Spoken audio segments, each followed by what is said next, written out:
ಈ ಒಂದು ನೀರು ಎಲ್ಲಿಂದ ಬರ್ತಿದೆ ಅಂತ ಯಾರಿಗೂ ಸಹ ಗೊತ್ತಿಲ್ಲ. ಹಾಗೆ ಈ ಒಂದು ಪುಷ್ಕರಣಿಯಲ್ಲಿ ಇರೋ ನೀರು ಸತತ 365 ದಿನವೂ ಇರುತ್ತೆ. ಯಾವತ್ತೂ ಡ್ರೈ ಆಗಿದ್ದೇ ಇಲ್ಲ, ಡ್ರೈ ಆಗೋ ಹಿಸ್ಟ್ರಿನೇ ಇಲ್ಲ. ಈ ಒಂದು ಜಗದಲ್ಲಿ ನಿಮಗೆ ಕಾಗೆನೇ ಕಾಣಿಸ್ಕೊಳ್ಳಲ್ಲ. ಕಾಗೆ ಅಂದರೆ ಏನಂತಲೇ ಗೊತ್ತಿರಲ್ಲ ಈ ಒಂದು ಜಗದಲ್ಲಿ. ಪುಷ್ಪ 2 ಅಲ್ಲಿ ಒಂದು ಸೀನ್ನ ಇಲ್ಲೇ ಶೂಟ್ ಮಾಡಿರೋದು ಸ್ನೇಹಿತರೆ. Crystal clear water without a non source of water flow. ಈ ಒಂದು ನಂದಿ ಡೈಲಿ ಮಿಲಿಮೀಟರ್ಸಲ್ಲಿ ಗ್ರೋ ಆಗ್ತಾ ಇರುತ್ತೆ. 10 ವರ್ಷಕ್ಕೆ 2 ಇಂಚ್ ಗ್ರೋ ಆಗುತ್ತೆ. ಈ ನಂದಿ ಯಾವಾಗ ಫುಲ್ ಗ್ರೋ ಆಗಿ ಓಡಾಡುತ್ತೋ ಆವತ್ತು ಕಲಿಯುಗ ಮುಗೀತು.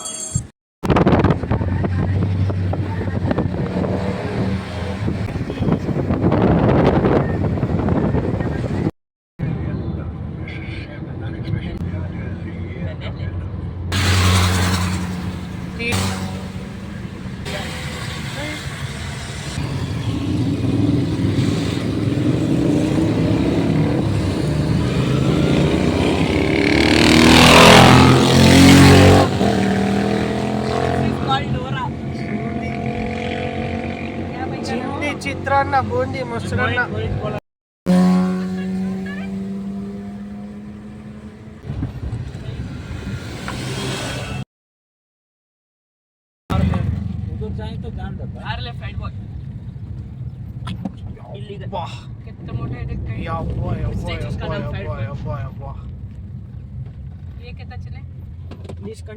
ಒಂದು ಟೈರ್ ನೋಡು ಗುರು, ಈ ತರ ಗಾಡಿ ತಗೊಂಡ್ರೆ low ground clearance.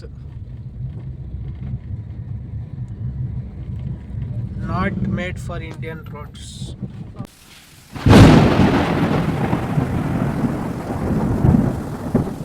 Hi, hello, ನಮಸ್ಕಾರ ಸ್ನೇಹಿತರೆ. ಎಲ್ಲರಿಗೂ ಒಂದು ಹೊಸ ವಿಡಿಯೋ, ಒಂದು ಹೊಸ ವ್ಲಾಗ್, ಹಾಗೆ ಒಂದು ಹೊಸ ಸೀಸನಿಗೆ ತಮ್ಮೆಲ್ಲರಿಗೂ ಸ್ವಾಗತ, ಸುಸ್ವಾಗತ. ಸೊ ಇವತ್ತು ನಾವು ಎಲ್ಲಿ ಹೋಗ್ತಾ ಇದ್ದೀವಿ ಅಂದರೆ ಒಂದು ತುಂಬ ಪವಿತ್ರವಾದ ಒಂದು ದೇವಸ್ಥಾನಕ್ಕೆ ಹೋಗ್ತಿದ್ದೀವಿ. ನೀವು ಇದನ್ನು ಪುಷ್ಪ 2 ಮೂವಿಯಲ್ಲೂ ಸಹ ನೋಡಿರ್ತೀರ. ಅದು ಯಾವ ಮೂವಿ ಅಂತ ಅಲ್ಲಿ ಹೋದಾಗ ನಿಮಗೆ ಗೊತ್ತಾಗುತ್ತೆ. ಆ ಸೀನ್ ಎಲ್ಲಿ ಬರುತ್ತೆ ಏನು ಅಂತ ಅಲ್ಲೂ ಹೇಳ್ತೀನಿ. ಇವಾಗ ನಾವು ಹೋಗ್ತಿರೋ ದೇವಸ್ಥಾನದಲ್ಲಿ ತುಂಬ ಒಂದು ಮಿಸ್ಟ್ರೀಸ್ ಇದೆ. ಹಾಗೆ ಅಲ್ಲಿ ಒಂದು ನಂದಿ ಸಹ ಇದೆ ಸ್ನೇಹಿತರೆ. ಆ ಒಂದು ನಂದಿ ಬಂದು ಗ್ರೋ ಆಗ್ತಾನೆ ಇರುತ್ತೆ. ಸೊ ಒಂದು ಬಿಲೀಫ್ ಏನಂದರೆ, ಆ ಒಂದು ನಂದಿ ಯಾವಾಗ ಫುಲ್ಲಾಗಿ ಗ್ರೋ ಆಗಿ ಆ ದೇವಸ್ಥಾನನ 2 ಸತಿ ಸುತ್ತಾಕುತ್ತೋ ಆವತ್ತು ನಮ್ಮ ಕಲಿಯುಗ ಮುಗೀತು. ಹಾಗೆ ಇನ್ನೊಂದು ಮಿಸ್ಟ್ರಿ ಏನಂದರೆ, ಅಲ್ಲಿ ಯಾವುದೇ ಕಾಗೆ ಸಹ ನಿಮಗೆ ಕಾಣಿಸಲ್ಲ. ಯಾಕಂದರೆ ಅದರ ಹಿಂದೆನೂ ಒಂದು ಸ್ಟೋರಿ ಇದೆ. ಅದನ್ನು ಹೋಗ್ತಾ ಈ ವ್ಲಾಗಲ್ಲಿ ಹೇಳ್ತಾ ಇರ್ತೀನಿ. ಮತ್ತು ಅಲ್ಲಿಗೆ ಹೋಗಿ ಈ ಪ್ಲೇಸ್ನ ನೋಡೋಣ ಬನ್ನಿ ಸ್ನೇಹಿತರೆ. ಹಾಗೆ ಇನ್ನೊಂದು ವಿಷಯ, ಈ ಒಂದು ಟ್ರಿಪ್ಪು ನಮ್ಮದು 2 ಡೇ ಟ್ರಿಪ್ ಆಗಿರುತ್ತೆ. ಇವತ್ತು ನಾವು ಬ್ಯಾಂಗ್ಳೂರಿಂದ ಇವತ್ತಿಗೆ 2 ಡೆಸ್ಟಿನೇಷನ್ ಇದೆ. ನೀವು ಆಗಲೇ ವೀಡಿಯೋ ಟೈಟಲ್ ನೋಡಿರ್ತೀರ. ಸೊ ಎಲ್ಲೆಲ್ಲಿ ಹೋಗಿದ್ದೀವಿ ಇವತ್ತು ಅಂತ. ಮತ್ತು ನಾಳೆಗೆ ಇನ್ನೂ 2 ಡೆಸ್ಟಿನೇಷನ್ ಇದೆ. ಆ್ಯಕ್ಚುಲಿ ಅದು ಒಂದೇ ಡೆಸ್ಟಿನೇಷನ್, ಬಟ್ 2 ಡಿಫ್ರೆಂಟ್ ಪ್ಲೇಸಸ್ ಇದೆ ಅಲ್ಲಿ. ಅದನ್ನೆಲ್ಲ ನೋಡಿಕೊಂಡು ತಿರ್ಗಾ ಬ್ಯಾಕ್ ಟು ಬ್ಯಾಂಗ್ಳೂರ್. ಈ ಟ್ರಿಪ್ಪು ನಿಮಗೆ ಗೊತ್ತಿರೋ ಹಾಗೆ ಕಾರಲ್ಲೇ ಇರುತ್ತೆ. ಆಲ್ರೆಡಿ ನೀವು ವೀಡಿಯೋ ನೋಡ್ತಾ ಇದ್ದೀರಾ, ಕಾರಲ್ಲೇ ಇದೆ. ಬೆಳಿಗ್ಗೆ ಅಂತೂ ಏರ್ಪೋರ್ಟ್ ರೋಡಲ್ಲಿ ಸಿಕ್ಕಾಪಟ್ಟೆ ಸೂಪರ್ ಬೈಕ್ ಸೈಟಿಂಗ್ ಆಯಿತು. ಸಿಕ್ಕಾಪಟ್ಟೆ ಏನಿಲ್ಲ, ಒಂದು ಮನುಷ್ಯಗೆ ತೃಪ್ತಿ ಸಿಗುವಂಥ ಒಂದು ಸೂಪರ್ ಬೈಕ್ ಸೈಟಿಂಗ್ಸ್ ಆಯಿತು. ನೀವು ವೀಡಿಯೋ ಸ್ಟಾರ್ಟಿಂಗಲ್ಲಿ ನೋಡಿರ್ತೀರ. ಬನ್ನಿ ಇವಾಗ ಮುಂದಕ್ಕೆ ಹೋಗ್ತಾ ಹಂಗೆ ಮಾತಾಡ್ಕೊಂಡು ಹೋಗೋಣ. ಡೈರೆಕ್ಟಾಗಿ ಆ ಲೊಕೇಶನಿಗೆ ಹೋಗ್ಬಿಡೋಣ. Camera rolling to the location. ಈ ಒಂದು ಬೆಲ್ಟಲ್ಲಿ ಸ್ನೇಹಿತರೆ ಜಾಸ್ತಿ ನೀವು ಈ ಥರ ಟೈಪ್ ರಾಕ್ಸೇ ನೋಡ್ತೀರಾ.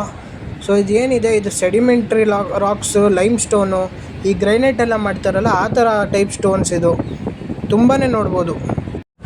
ಉಮಾ ಮಹೇಶ್ವರ ಸ್ವಾಮಿ ದೇವಸ್ಥಾನ ಯಾಗಂಟಿಗೆ ಬಂದಾಯಿತು. ಸೊ ಇದೇ ಮೇಯ್ನ್ ಆರ್ಚ್, ಅದನ್ನು ಎಂಟ್ರು ಆಗಾಯಿತು. ಇನ್ನೇನು ನಮ್ಮ ಡೆಸ್ಟಿನೇಷನ್ ಒಂದು 5-6 ಮಿನಿಟ್ಸ್ ಅಹೆಡ್ ಇದೆ. ಬನ್ನಿ ಹೋಗೋಣ. ಆಗೋ ಸ್ನೇಹಿತರೆ, ಅಲ್ಲಿ ಕಾಣಿಸ್ತಿದೆಯಲ್ಲ ಅದೇ ಉಮಾ ಮಹೇಶ್ವರ ದೇವಸ್ಥಾನ ಅಥವಾ ಯಾಗಂಟಿ ಕೇವ್ ಟೆಂಪಲ್. ಅದು ಮೇಯ್ನ್ ಟೆಂಪಲ್. ಅದರ ಅಕ್ಕಪಕ್ಕದಲ್ಲಿ ಕೇವ್ಸಲ್ಲಿ ಬೇರೆ ಬೇರೆ ದೇವಸ್ಥಾನ ಇದೆ. ಅಂದರೆ ವೆಂಕಟಾಚಲಪತಿ ದೇವಸ್ಥಾನ, ಮತ್ತು ಇನ್ನೊಂದು ಅಗಸ್ತ್ಯ ದೇವಸ್ಥಾನ, ಮತ್ತು ಒಂದು ಶಿವಲಿಂಗ ಇಟ್ಟಿರೋ ಒಂದು ದೇವಸ್ಥಾನ ಇದೆ.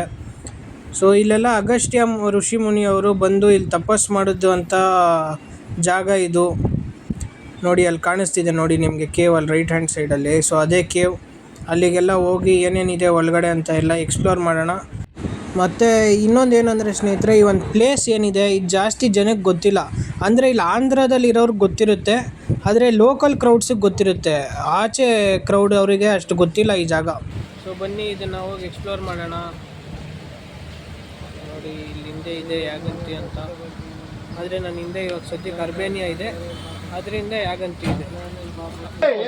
ಸಂತೂರ್ ಸೋಪ್ ಮತ್ತು ಸನ್ಸಿಲ್ಕ್ ಶಾಂಪು ಯೂಸ್ ಮಾಡಬಾರ್ದಂತೆ, ಅದು ಬಿಟ್ಟು ಬೇರೆ ಎಲ್ಲ ಯೂಸ್ ಮಾಡಬಹುದು. ಸ್ನೇಹಿತರೆ, ಈ ಒಂದು ಪುಷ್ಕರಣಿ ಏನು ನೋಡ್ತಿರ್ತೀರಾ, ಇದು ವರ್ಷದ 365 ದಿನವೂ 365-66 ದಿನವೂ ಈ ಒಂದು ಪುಷ್ಕರಣಿಯಲ್ಲಿ ನೀರು ಇದ್ದೇ ಇರುತ್ತೆ. ಆಮೇಲೆ ಈ ಒಂದು ಪುಷ್ಕರಣಿಗೆ ನೀರು ಒಂದು ನಂದಿ ಬಾಯಿಂದ ಬರುತ್ತೆ. ಅದು ಆ್ಯಕ್ಚುಲಿ ಅಂಡರ್ಗ್ರೌಂಡ್ ಸ್ಪ್ರಿಂಗ್ಸಿಂದ ಬರುತ್ತೆ. ಅದ್ರ ವಾಟರ್ ಸೋರ್ಸ್ ಇನ್ನೂ ಟೋಟಲಿ ಅನ್ನೋನ್ ಆಗಿದೆ. ಸೊ ಅಲ್ಲಿ ನೋಡ್ಬೋದು ನೀವು, ನಂದಿ ಬಾಯಿಂದ ನೀರು ಬರ್ತಿರೋದು ಅದು ಅಂಡರ್ಗ್ರೌಂಡಿಂದ ಬರ್ತಾ ಇರೋದು. ಇಲ್ಲಿ ಸೇಮ್ ನಮ್ಮ ಗಂಗಾ ಹೆಂಗಿದೆ ಸೇಮ್ ಅದೇ ಥರ ಇಲ್ಲೂ ಅಷ್ಟೇ. ಮುಳುಗಿದ್ರೆ ಪಾಪಗಳೆಲ್ಲ ತೊಳೆದೋಗುತ್ತೆ ಅಂತ ಹೇಳ್ತಾ ಇರ್ತಾರೆ ಸ್ನೇಹಿತರೆ ಜನ. ಇಲ್ಲಿ ಆ್ಯಕ್ಚುಲಿ ಅಗಸ್ತ್ಯ ಋಷಿ ಮುನಿಯವರು ಇಲ್ಲಿ ಈ ಪ್ಲೇಸಿಗೆ ಯಾಕೆ ಬಂದಿದ್ದು, ಅದ್ರ ಕಾರಣ ಏನಂದರೆ, ಶಿವ ಮತ್ತು ಪಾರ್ವತಿ ಅವರ ಮದುವೆ ಆಗ್ತಾ ಇರುವಾಗ ಈ ಜಗತ್ತಲ್ಲಿರುವ ಎಲ್ಲ ಮುನಿಗಳು, ಋಷಿ ಮುನಿಗಳು ನಾರ್ತ್ ಸೈಡಿಗೆ ಹೋಗಿರ್ತಾರೆ, ಅಂದರೆ ಹಿಮಾಲಯ ಸೈಡಿಗೆ. ಸೊ ಇವರು ಅಗಸ್ತ್ಯ ಋಷಿ ಮುನಿಯವ್ರನ್ನ ಶಿವ ಅವರು ಇಲ್ಲಿಗೆ ಕಳಿಸಿರ್ತಾರೆ. ಸೊ ಈ ಒಂದು ಪ್ಲೇಸಿಗೆ ಹೋಗಿ ನೀವು ಮೆಡಿಟೇಷನ್ ಮಾಡಿ, ಆವಾಗ ಬ್ಯಾಲೆನ್ಸ್ ಆಗಿರುತ್ತೆ. ಇಲ್ಲಿ ನೋಡ್ಬೋದು ಸ್ನೇಹಿತರೆ, ನೀವು ನೀರು ಹೆಂಗೆ ಹರಿತಾ ಇದೆ ಅಂತ ನೋಡ್ಬೋದು ನೀವು. ಇಲ್ಲಿ ನೋಡಿ, ಇಲ್ಲಿ ಮೇಲ್ಗಡೆ ಎಲ್ಲಿಂದ ಬರ್ತಾ ಇದೆ ಆ ನೀರು ಅಂತ ಇನ್ನೂ ಗೊತ್ತಿಲ್ಲ. ಅಲ್ಲಿ ನೋಡಿ ಉಕ್ಕಿ ಉಕ್ಕಿ ಬರ್ತಾ ಇದೆ, ಅದು ಕೆಳಗಡೆ ಅಂಡರ್ಗ್ರೌಂಡಿಂದ ಬರ್ತಿದೆ, ಆದರೆ ಅದ್ರ ಸೋರ್ಸ್ ಇನ್ನೂ ಗೊತ್ತಿಲ್ಲ. ಕೆಲವೊಬ್ಬರು ಈ ಆರ್ಕಿಯಾಲಜಿ ಡಿಪಾರ್ಟ್ಮೆಂಟ್ ಅವರೆಲ್ಲ ಕೆಳಗಡೆ ಒಂದು ಟನಲ್ ಇರ್ಬೋದು ಅಥವಾ ಒಂದು ಸ್ಪ್ರಿಂಗ್ ಇರ್ಬೋದು ಅಂತ ಹೇಳ್ತಾರೆ. ನೋಡಿ ಅಲ್ಲಿ ನೀರು ಹೆಂಗೆ ಉಕ್ತಾ ಇದೆ ಅಲ್ಲಿಂದ. ಸೊ ಇದೆಲ್ಲ ಒಂದು ಪವಾಡಗಳು, ಈ ನೇಚರಲ್ಲಿ ಸಿಗುವಂಥ ಒಂದು ಪವಾಡ ಇದನ್ನೆಲ್ಲ ನೀವು ಎಕ್ಸ್ಪೀರಿಯನ್ಸ್ ಮಾಡಬೇಕು. ಇಲ್ಲಿರುವಂಥ ಪಾಸಿಟಿವ್ ವೈಬ್ರೇಷನ್ ಬೇಕಂದರೆ ನೀವು ಇಲ್ಲಿಗೆ ಬರಬೇಕು ಸ್ನೇಹಿತರೆ. ಇಲ್ಲಿ ಬಂದ್ರೇ ನಿಮಗೆ ಆ ಒಂದು ಫೀಲ್ ಗೊತ್ತಾಗೋದು, ನಾನು ಏನು ಹೇಳ್ತಿದ್ದೀನಿ ಅಂತ ಅರ್ಥ ಆಗೋದು ನಿಮಗೆ. ನಾನು ನಿಮಗೆ ಇಂಥ ಒಂದು ಹಲವಾರು ಪ್ಲೇಸಸ್ಗಳನ್ನ ತೋರಿಸ್ತಾ ಇರ್ತೀನಿ, ಲೆಸ್ ಎಕ್ಸ್ಪ್ಲೋರ್ಡು ಮತ್ತು ಜಾಸ್ತಿ ಜನಕ್ಕೆ ಗೊತ್ತಿಲ್ಲದೆ ಇರುವಂಥ ಪ್ಲೇಸಸ್. ಅದನ್ನು ನೀವು ಬಂದು ಎಕ್ಸ್ಪ್ಲೋರ್ ಮಾಡಿ. ಅದನ್ನು ಎಕ್ಸ್ಪ್ಲೋರ್ ಮಾಡೋಕ್ಕೆ ನೀವು ಮಾಡಬೇಕಾಗಿರೋದು ಒಂದೇ, ಅದೇನಂತ ನಿಮಗೂ ಗೊತ್ತು. ಚಾನಲಿಗೆ ಒಂದು ಸಬ್ಸ್ಕ್ರೈಬ್ ಮಾಡ್ಕೊಳ್ಳಿ ಸ್ನೇಹಿತರೆ. ಸೊ ಇಲ್ಲಿ ರೈಟ್ ಸೈಡಲ್ಲಿ ಆ ಒಂದು ಫುಟ್ಪಾತ್ ಥರ ಏನು ಕಾಣಿಸ್ತಿದೆ, ಮತ್ತು ಅಲ್ಲಿ ರೈಟ್ ಸೈಡಲ್ಲಿ ಏನು ಕೇವ್ ಇದೆ, ಅಲ್ಲೇ ಪುಷ್ಪ 2 ಶೂಟಿಂಗ್ ನಡೆದಿದ್ದು. ಅದೇ ರಶ್ಮಿಕಾ ಮಂದನ ತಲೆ ಮೇಲೆ ಆ ಒಂದು ಕಿರೀಟನ ಹೊತ್ಕೊಬರ್ತಾರಲ್ಲ, ಅದನ್ನು ಅಲ್ಲಿಗೆ ತಗೊಂಡೋಗೋದು. ಆ ಒಂದು ಕ್ಲಿಪ್ಪದು ಫೋಟೋ ನಿಮಗೆ ಇಲ್ಲಿ ಮೇಲ್ಗಡೆ ಹಾಕಿರ್ತೀನಿ ನೋಡಿ, ನಿಮಗೆ ಅವಾಗ ಫ್ಲ್ಯಾಶ್ ಆಗುತ್ತೆ. ಆ ಒಂದು ಕೇವ್ ಮತ್ತು ಆ ಒಂದು ಸ್ಪಾಟಿಗೆ ಆಮೇಲೆ ಹೋಗೋಣ ಸ್ನೇಹಿತರೆ. ಫಸ್ಟು ಇಲ್ಲಿ ಉಮಾಮಹೇಶ್ವರ ದೇವಸ್ಥಾನಕ್ಕೆ ನೋಡಿಕೊಂಡು ಇಲ್ಲಿ ದರ್ಶನ ಮುಗಿಸ್ಕೊಂಡು ಆಮೇಲೆ ಆ ಕಡೆ ರೈಟ್ ಸೈಡಿಗೆ ಹೋಗೋಣ. ಇನ್ನೂ 1-2 ಕೇವ್ ಇದೆ, ಸೊ ಅದನ್ನು ಕವರ್ ಮಾಡೋಣ. ಬನ್ನಿ ಹೋಗೋಣ, ಈಗ ದೇವಸ್ಥಾನಕ್ಕೆ ಹೋಗೋಣ.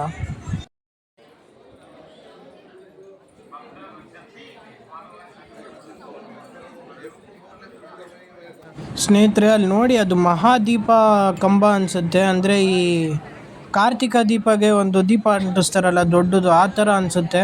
ಆದರೆ ಅದು ಏನು ಅಂತ ಕ್ಲಿಯರಾಗಿ ಕ್ಲಾರಿಟಿ ಇಲ್ಲ ನನಗೆ. ಸ್ನೇಹಿತರೆ, ರಾಕ್ ಫಾರ್ಮೇಷನ್ ಎಲ್ಲ ನೋಡಿ, ಇದೆಲ್ಲ ಏನಿದೆ ಎಲ್ಲ ಟೋಟಲಿ 101% ಪ್ಯೂರ್ ನ್ಯಾಚುರಲ್ ಫಾರ್ಮೇಷನ್. ಇದೆಲ್ಲ ನೋಡಿ ಹೆಂಗೆ ಫಾರ್ಮೇಷನ್ ಆಗಿದೆ. ಒಂದು ರಾಕ್ ಸ್ಟ್ರಕ್ಚರ್ ನೋಡಿ, ಒಂಥರ ಡಿಫ್ರೆಂಟಾಗಿದೆ. ಈ ಥರ ರಾಕ್ ನಾನು ನೋಡಿದ್ದೇ ಇಲ್ಲ. ಇದನ್ನೇ ಸೆಡಿಮೆಂಟ್ರಿ ರಾಕ್ಸ್ ಅಂತ ಹೇಳೋದು, ಅಥವಾ ಈ ಲೈಮ್ ಸ್ಟೋನ್ ರಾಕ್ಸ್, ಈ ಗ್ರನೈಟ್ ಎಲ್ಲ ಮಾಡೋಕ್ಕೆ ಯೂಸ್ ಮಾಡ್ತಾರಲ್ಲ ಅಂಥ ಕಲ್ಲುಗಳಿವೆಲ್ಲ. ಸ್ನೇಹಿತರೆ, ದರ್ಶನ ಮುಗಿಸ್ಕೊಬಂದ್ವಿ. ಸೊ ಇಲ್ಲಿ ನೋಡಿ, ಇಲ್ಲಿ ಇದು ಸೇಮ್ ಅಲ್ಲಿ ಒಂದು ಪುಷ್ಕರಣಿ ಥರನೇ ಇಲ್ಲೂ ನೋಡಿ ಎಷ್ಟು ಕ್ಲಿಯರ್ ಆಗಿದೆ ನೀರು. ಹಂಗೆ ಒಳ್ಳೆ ಮಿರರ್ ಥರ ಇದೆ. ಕೆಳಗಡೆ ಏನು ಆ ಒಂದು ಫಿಶ್ಶು ಆಗಲಿ ಏನೇ ಆಗಲಿ ಎಲ್ಲ ಕ್ಲಿಯರಾಗಿ ಕಾಣಿಸ್ತಿದೆ. ಒಂದೊಂದವ್ರು ಕಾಯಿನ್ ಹಾಕಿರೋದು ಎಲ್ಲ. ಈ ನೀರು ತುಂಬ ಸ್ವೀಟಾಗಿರುತ್ತಂತೆ. ನಾನು ಕುಡಿಯೋಕ್ಕೆ ಹೋಗ್ತಾಯಿಲ್ಲ, ಆದರೆ ಕುಡ್ದಿರೋರು ಹೇಳ್ತಾರೆ ಸ್ವೀಟಾಗಿರುತ್ತೆ ಈ ನೀರು ಅಂತ. ಹಾಗೆ ಇದ್ರ ವಾಟರ್ ಸೋರ್ಸು ಅಷ್ಟೇ ನೋಡಿ, ಅಲ್ಲಿಂದ ಏನು ವಾಟರ್ ಫಾಲ್ಸ್ ಥರ ಇಲ್ಲ, ಏನೂ ಇಲ್ಲ, ಆದರೆ ನೀರು ಬರ್ತಾಯಿದೆ. ಎಲ್ಲಿಂದ ಬರ್ತಾಯಿದೆ ಅನ್ನೋದೇ ಗೊತ್ತಾಗ್ತಾ ಇಲ್ಲ. ನೋಡಿ ಎಷ್ಟು ಕ್ಲಿಯರಾಗಿದೆ ಇದು. ಒಳ್ಳೆ ಈ ಮೇಘಾಲಯ ಎಲ್ಲ ಇರುತ್ತಲ್ಲ ಆ ಥರ. ಈ DV ಇಬ್ರು ಅವ್ರದ್ದು ವೀಡಿಯೋ ನೋಡಿದೆ, ಅದರಲ್ಲಿ ಅವ್ರು ಮೇಘಾಲಯದಲ್ಲಿ ಒಂದು ಸ್ಪಾಟಲ್ಲಿ, ಅಂದರೆ ಆ ನೀರಲ್ಲಿ ಬೋಟಲ್ಲಿ ಹೋಗ್ತಾರಲ್ಲ, ಅಲ್ಲೂ ಇಷ್ಟು ಕ್ಲಿಯರ್ ಆಗಿದೆ, ಇಲ್ಲೂ ಇಷ್ಟು ಕ್ಲಿಯರ್ ಆಗಿದೆ. ನೋಡಿ ಎಷ್ಟು ಕ್ಲಿಯರ್ ವಾಟರ್ಸ್ ಫಾಗ್ ಲ್ಯಾಂಪ್. ನೋಡಿ ಸ್ನೇಹಿತರೆ, ಎಂತೆಂಥ ಪವಾಡಗಳಿದೆ ನಮ್ಮ ಒಂದು ನೇಚರಲ್ಲಿ ಒಂದು ನೇಚರ್ನ ಎಕ್ಸ್ಪ್ಲೋರ್ ಮಾಡಬೇಕು. ಇಂಥ ಒಂದು ಪ್ಲೇಸ್ಗಳನ್ನ ನೋಡಿದೆ ಲೈಫಲ್ಲಿ ಬದುಕಿರ್ತೀನಿ ಅಂದರೆ ವೇಸ್ಟು ಬದುಕದೆ. ಹೇಳ್ದಂಗೆ ಮೇನ್ ಟೆಂಪಲ್ ದರ್ಶನ ಮುಗಿಸ್ಕೊಂಡು ಇವಾಗ ಫಸ್ಟ್ ಕೇವ್ಗೆ ಹೋಗ್ತಾ ಇದ್ದೀವಿ. ಇಲ್ಲೇ ಋಷಿ ಮುನಿ ಅಗಸ್ತ್ಯ ಅವರು ತಪಸ್ ಮಾಡಿದ್ದು ಅಂತ ಒಂದು ಕೇವ್. ಸೊ ಇದೆಲ್ಲ ಟೋಟಲಿ ಏನು, ಇದೆಲ್ಲ ನ್ಯಾಚುರಲಿ ಫಾರ್ಮ್ಡ್ ಸ್ನೇಹಿತರೆ. ಇದನ್ನು ಯಾರು ಅಗ್ದು ಬಗ್ದು ಎಲ್ಲ ಏನೂ ಮಾಡಿಲ್ಲ. ಈ ಸ್ಟೆಪ್ಸ್ ಏನಿದೆ ಇದನ್ನು ಮತ್ತು ಗ್ರಿಲ್ಸ್ನ ಮಾತ್ರ ಹಾಕಿದ್ದಾರೆ. ಅದು ಬಿಟ್ಟರೆ ಈ ಒಂದು ರಾಕ್ಸು ಫಾರ್ಮೇಷನ್ ಹಾಗೆ ಒಳಗಡೆ ಇರ್ತಕ್ಕಂಥ ಕೇವ್ ಇದೆಲ್ಲ ನ್ಯಾಚುರಲಿ ಫಾರ್ಮ್ಡ್. ಸೊ ಈ ಒಂದು ರೀಜಿಯನ್, ಈ ಒಂದು ಬೆಲ್ಟ್ ತಗೊಂಡ್ರೆ ಈ ಥರ ಹಲವಾರು ನ್ಯಾಚುರಲ್ ಕೇವ್ಸ್ ಫಾರ್ಮ್ ಆಗಿರುವಂಥ ಪ್ಲೇಸಸ್ ಇದೆ. ಬನ್ನಿ ಇವಾಗ ಕೇವ್ ಎಂಟ್ರ್ ಮಾಡೋಣ. ಇಲ್ಲಿ ನೋಡಿ ಏನು ಸ್ಟೀಪ್ ಆಗಿದೆ ನೋಡು ಗುರು ಇದು, ಯಪ್ಪ. ಅದರಲ್ಲೂ ಯಾರೋ ಓಡ್ತವ್ನು ನೋಡು, ಪುಣ್ಯಾತ್ಮ ಅವನು. ಲೈಫಲ್ಲಿ ಫಸ್ಟ್ ಟೈಮ್ ಒಂದು ಕೇವ್ ಒಳಗೆ ಬರ್ತಾ ಇರೋದು ಸ್ನೇಹಿತರೆ. ನೋಡಿ ಯಾವ ಲೆವೆಲಿಗೆ ಅಪ್ಪಿದೆ. ಏನಿಲ್ಲ ಅಂದ್ರೆ ಒಂದು 85 ಡಿಗ್ರಿ ಟಿಲ್ಟ್ ಆಗಿದೆ ಅಂದ್ಕೊಳ್ಳಿ ಸ್ನೇಹಿತರೆ. ನಿಮಗೆ ಆಗಲೇ ಈ ಒಂದು ಪ್ಲೇಸ್ನ ಹಿಸ್ಟ್ರಿ ಹೇಳಿದ್ದೀನಿ. ಅಗಸ್ತ್ಯ ಋಷಿ ಮುನಿಯವರು ಯಾಕೆ ಇಲ್ಲೇ ಬಂದು ತಪಸ್ಸೆ ಮಾಡಿದ್ರು ಅಂತ ನಿಮಗೆ ಹೇಳಿದ್ದೀನಿ. ಸೊ ಅದನ್ನು ನೋಡಿ ನೀವು ಆ ಒಂದು ಪಾರ್ಟ್ನ.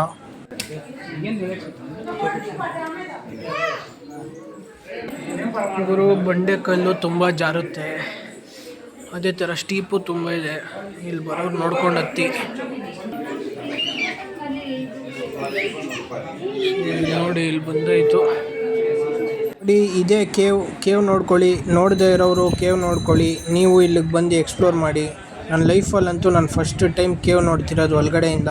ನೀವು ನೋಡಿ ಸ್ನೇಹಿತರೆ. ಈ ಒಂದು ಲಿಂಗ ಏನು ನೋಡ್ತಿದ್ದೀರಾ ನೀವು, ಇದು ಬಂದು ಸ್ವಯಂಭೂ ಲಿಂಗ, ಅಂದರೆ ಉತ್ಪತ್ತಿ ಆಗಿರುವಂಥ ಲಿಂಗ. ಇದು ಯಾರು ಮಾಡಿರೋ ಲಿಂಗ ಅಲ್ಲ ಇದು.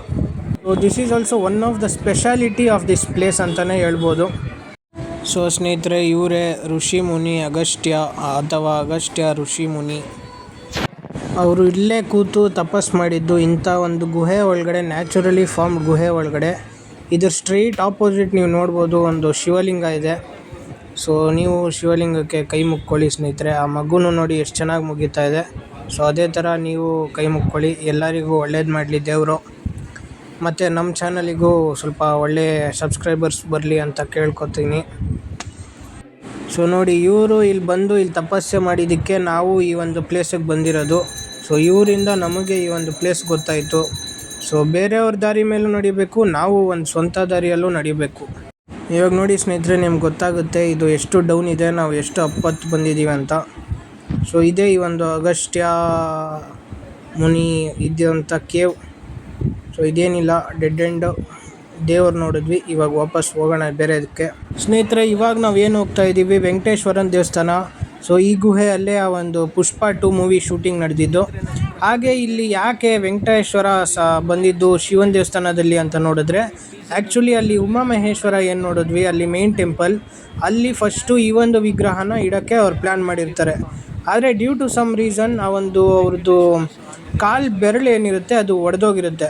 ಸೊ ಒಡೆದೋಗಿರೋ ವಿಗ್ರಹನ ಇದು ಮಾಡೋಕ್ಕಾಗಲ್ಲ, ಪೂಜೆ ಮಾಡೋಕ್ಕಾಗಲ್ಲ.